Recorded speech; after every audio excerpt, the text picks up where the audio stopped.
Hello, my name is Fire Investigator Stephen Newsom with the Farrell's Fire Department. I am here today to talk about the fire investigation that took place on February 23rd, 2016 on 1234 Main Street. This fire, I was notified at 1100 hours by Central from the incident commander.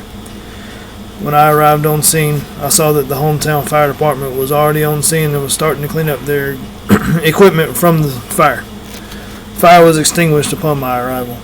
I made my way to the front yard looking at the structure. It's a one-story wood frame structure, single-family dwelling, and I made contact with the incident commander, Lieutenant Dan Taylor. After speaking to Lieutenant Taylor, he said the fire was coming out of both windows of the kitchen and quickly spreading. He also stated the fire attack was done fairly quickly and the fire was contained to the kitchen area only, no fire damage in any other part of the house. So once I got all my equipment from my truck, I made my way into and started doing my investigation.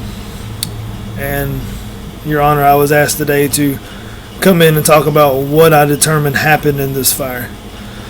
This fire to me was a cut and dry accidental cooking fire.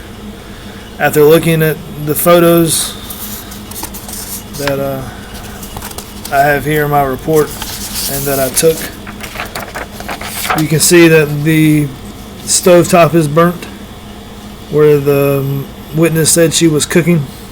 Later in my clarification I'll get to that. And you can notice there's a hole in the bottom of this pan and there was burnt pieces of bacon on the inside. After looking at the fire stovetop, the walls around it, to me it looked like I determined that the fire was a grease fire from the pan cooking, made its way through the hole once the grease was hot enough, found the fire source or the heat source from the eye of the stove and ignited. It made its way up both sides of the walls on both sides of the stove and never penetrated any other room, no more damage. Once I went inside and finished my investigation on the inside, looking through the stovetop, collecting some burned stuff, pots, pans, different pieces of charred, so I could take back and continue looking at, I went and got the homeowner from next door and asked her what exactly happened. She stated that she was cooking. Her phone rang. She was cooking bacon for her kids. The phone rang. She walked outside on the porch and she got engaged in conversation with her friend. She forgot all about the bacon that was on the stove. Bacon heated up, which is why I deemed this an accidental cooking fire of unattended portions. She stayed outside on the phone. When she did get off the phone, she looked back in, saw smoke. She ran back inside, noticed the pan was on fire, called 911. Hometown Fire Department was dispatched. Later, around 1100 hours, I was dispatched to do the origin investigation. What I determined happened in this fire was an accidental cooking fire. It was unattended. She was on the phone. There was no other evidence of arson. There was no means of egress for the fire to quickly spread through any other room.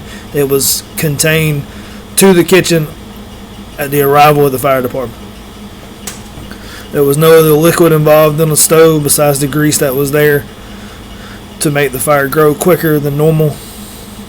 This fire was a ordinary unattended cooking fire, accidental in nature, and my hypothesis in my final report that you have shows that it was an accidental cooking fire. That's what I believed it was, and following my witness statements and interviews with the homeowner without talking to her prior to me going inside, her story matches everything that I saw on the inside of the structure.